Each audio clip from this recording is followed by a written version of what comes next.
విధి నిర్వహణలో ప్రాణాలకు తెగించి అసామాన ధైర్య సాహసాలను ప్రదర్శించిన తెలంగాణకు చెందిన పోలీసు హెడ్ కానిస్టేబుల్ చదువు యాదయ్యకు అరుదైన గౌరవం లభించింది. స్వాతంత్ర దినోత్సవం పురస్కరించుకుని కేంద్ర హోంశాఖ ప్రకటించే ప్రతిష్టాత్మక పురస్కారమైన రాష్ట్రపతి శౌర్య పథకం యాదయ్యకి దక్కింది.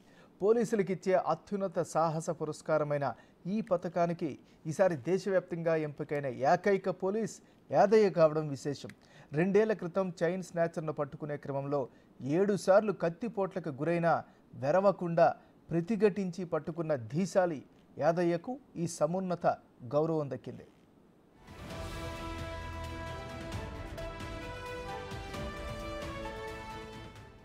రాష్ట్రానికి చెందిన మరో 28 మంది అధికారులు వివిధ పురస్కారాలకు ఎంపికయ్యారు. ఉగ్రవాద తీవ్రవాద కార్యకలాపాల నియంత్రణ వంటి ఆపరేషన్లలో పాల్గొనే ఏసీపీఎఫ్ బలగాలు, అదేవిధంగా వివిధ విభాగాల పోలీసులకు దక్కే రాష్ట్రపతి శౌర్య పథకం ఒక హెడ్ కానిస్టేబుల్ స్థాయి పోలీసుకి లభించడం అరుదు.